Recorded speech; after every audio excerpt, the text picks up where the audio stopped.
Kita lanjutkan dialog kami, Prof. Henry. Jadi apakah menurut Anda kurikulum ataupun pemahaman tentang ini memang diperlukan seperti yang tadi diusulkan oleh pihak DPR?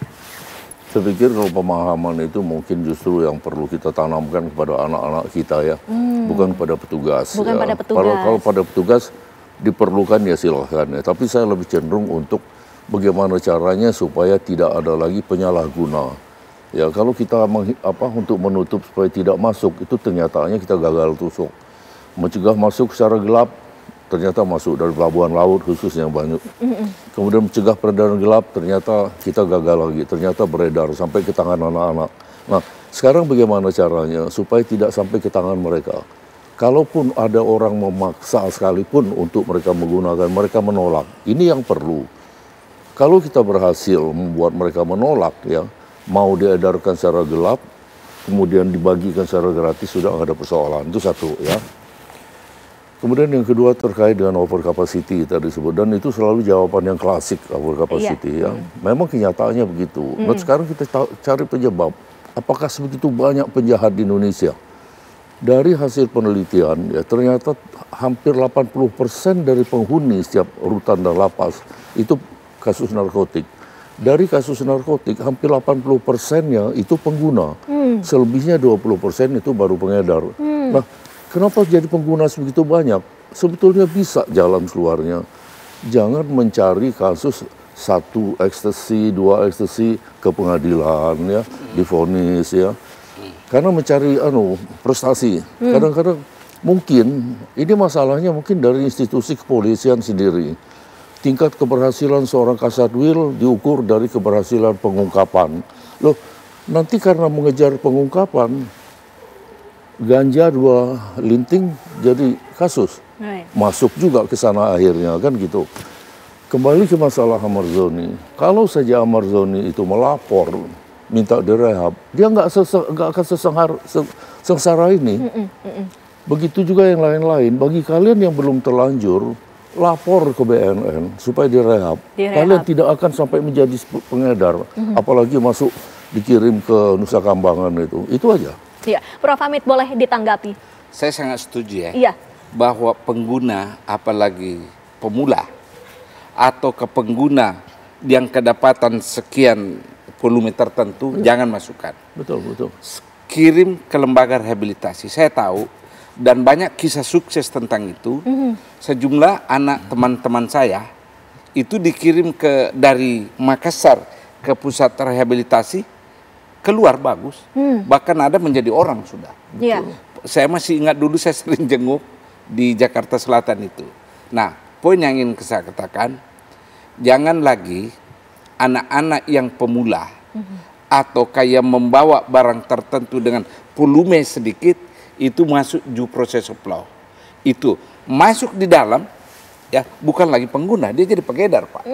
Karena dia belajar ilmu yang lebih sophisticated di dalam penjara dibanding ketika dia di luar. Nah, selain mereduksi jumlah orang di dalam dengan kategori narapidana narkotik, ya, itu juga membuat dia bisa lebih baik kehidupannya daripada masuk. Sebab apapun namanya, kalau dia sudah berada di dalam dan keluar, stereotip itu ada. Dan itu mempengaruhi kejiwaannya nanti, apalagi kalau anak muda, Pak ya, remaja yang kita masukkan. Itu tidak menyelesaikan soal. Jauh lebih bagus pihak kepolisian ya, itu memberikan batas ya, yang bisa direhabilitasi. Yeah. Itu butuh political will, itu butuh politik hukum yang bagus. Aturannya? Saya tambahkan. Ya. Saya tambahkan gini. Yeah. Ide yang sangat bagus, tapi ini harus hati-hati ya. Kadang-kadang mereka untuk masuk menjalani rehab itu harus melalui asesmen. Ya, ini bayar. Ya. Banyak. Nah, tolong dong ya, mulai dari tingkat Satreskrim Kasat Narkotik, kalau tingkat Polres atau Polsek. Jangan, pokoknya kalau lu bayar, lu rehab. Kalau enggak, menjalani proses. Nah ini penting ini, Prof. Ya. Setuju.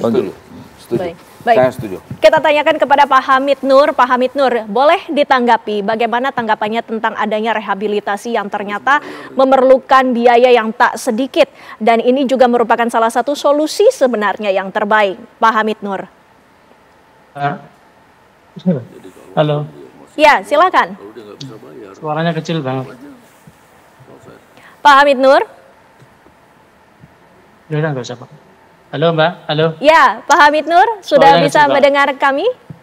Ya, tentu gini, Mbak Windy. Ya. Jadi kami selaku anggota Komisi 13, tentu kami akan mendorong agar Panja bisa bekerja lebih optimal dan maksimal untuk menggali persoalan-persoalan yang terjadi, terutama terkait dengan peredaran narkoba di lapas-lapas ini, dan tentu kami akan minta masukan kepada tokoh-tokoh termasuk beliau berdua. Ya. Karena ini sebetulnya merupakan keprihatinan kita bersama seluruh elemen bangsa ini, Mbak Windy, karena di dalam Astacita Pak Prabowo di poin 4 itu juga menekankan tentang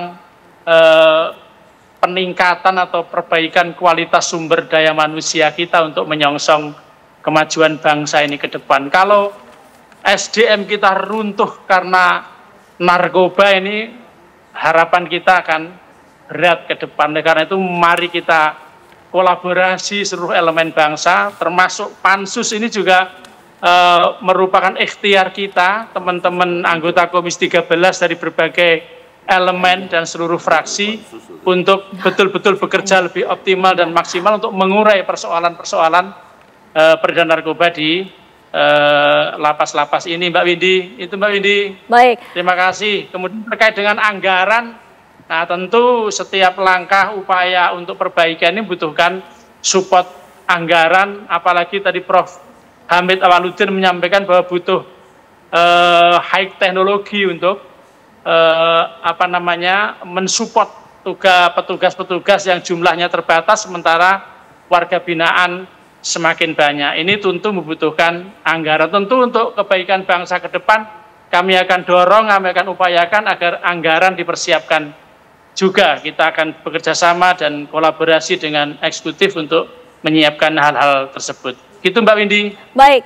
Prof. Hamid, kami juga ingin menegaskan kembali apakah dengan adanya pengawasan secara teknologi ini benar-benar bisa untuk mengurangi peredaran narkoba di dalam lembaga pemasyarakatan, ataukah harus ada kesiapan secara mental pula yang harus dirubah?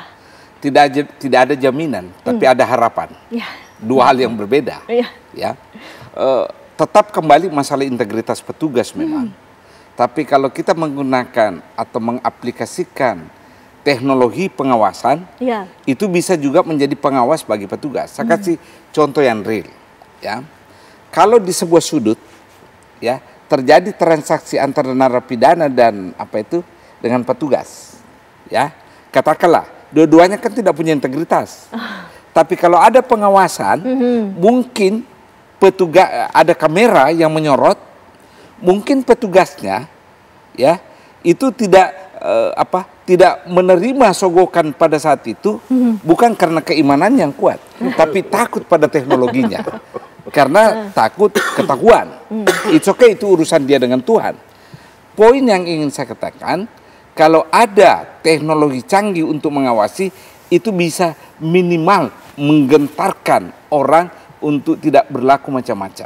Tidak ada jaminan, tapi ada harapan. Ada harapan ke sana. Prof. Henry, harapan agar di lembaga pemasyarakatan ini bebas dari peredaran narkoba, apakah ini mungkin terjadi atau merupakan sesuatu yang sulit untuk Mungkin sekali, asal kita punya kemauan, punya niat, dan satu hal yang saya masih tidak bosan-bosannya supaya ciptakan agar ini tidak bisa dipergunakan. Bukan nggak boleh masuk, ngomong kosong kalau nggak boleh masuk.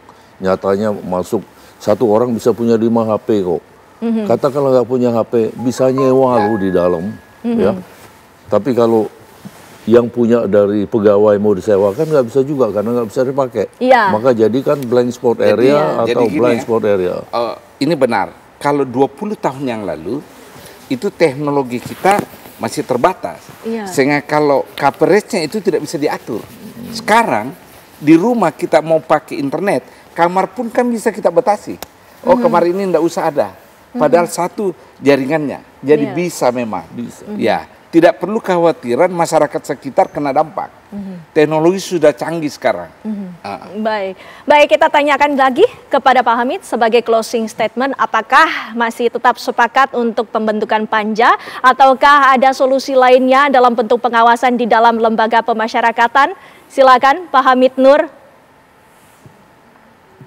Kami sudah bersepakat dengan seluruh fraksi di Komisi 13 untuk membentuk panja dan sudah disepakati kemarin pada rapat tanggal 15. Mudah-mudahan panja bisa bekerja dengan maksimal dan optimal, bisa memberikan kontribusi terbaik untuk penanganan persoalan peredaran narkoba di penjara ini, dan tentu kami juga akan minta saran dan masukan dari seluruh elemen-elemen bangsa untuk kesempurnaan kerja-kerja kita panja ke depan. Gitu Mbak Windy.